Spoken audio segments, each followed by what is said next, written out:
Ada yang memakai jilbab tetapi akhlaknya rusak.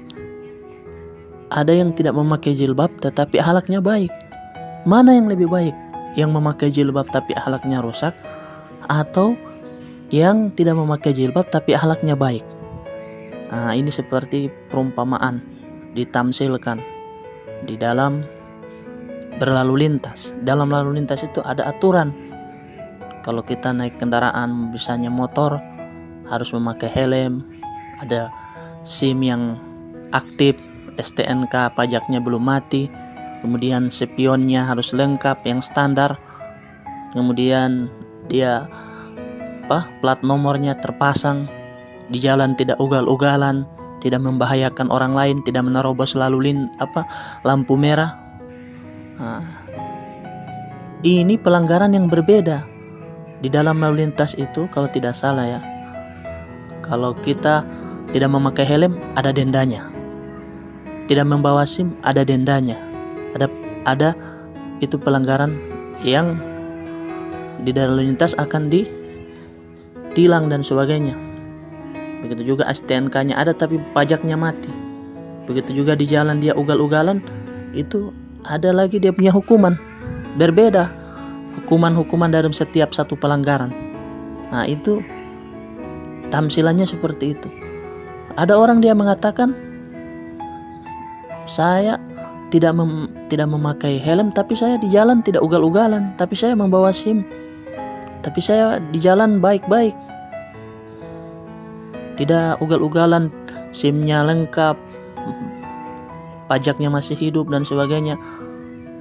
Daripada dia pakai helm tapi nggak bawa SIM, di jalan ugal-ugalan. Nah, ini juga salah. Tetap dia akan ditilang karena dia tidak memakai helm. Begitu juga orang yang memakai helm tapi tidak membawa SIM, tetap dia dihitung melakukan pelanggaran. Itu juga ibarat tadi, ada orang yang mengatakan mending saya tidak memakai jilbab tapi saya baik dengan orang, daripada dia pakai jilbab tapi buruk dengan orang, kelakuannya buruk. Nah, ini juga salah. Jadi tidak memakai jilbab adalah satu pelanggaran, dan akhlaknya rusak juga, akhlaknya buruk juga satu pelanggaran. Jadi kalau dia memakai jilbab, dia mendapat pahala memakai jilbab, dia melaksanakan perintah Allah menutup aurat. Tapi kalau akhlaknya rusak, dia mendapat dosa, satu pelanggaran lain, yang dosanya lain lagi dihitung oleh Allah SWT. Jadi sedangkan kita tidak memakai jilbab, ada yang tidak memakai jilbab, dia itu melakukan pelanggaran tidak memakai jilbab. Akhlaknya baik, dia mendapatkan pahala dengan berakhlak baik. Jadi tidak boleh kita membanding-bandingkan. Jangan sampai hanya satu dosa seseorang yang ditampakkan oleh kita, sedangkan kita punya dosa yang tidak ditampakkan, kita menyalahkan orang lain. Jangan sampai hanya gara-gara dosa orang lain tidak sama dengan kita, kita mencela orang lain.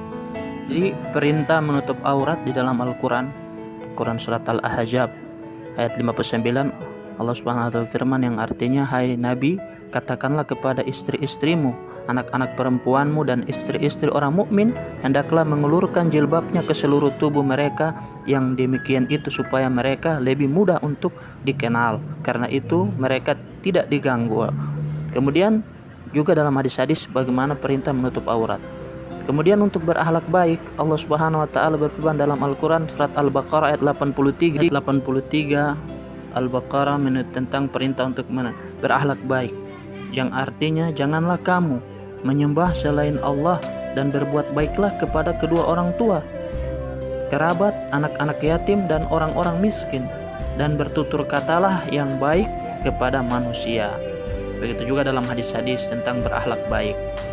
Walau alam bisawab, insyaallah. Semoga Allah SWT selalu menjaga hati kita, memperbaiki diri kita untuk senantiasa taat kepada Allah.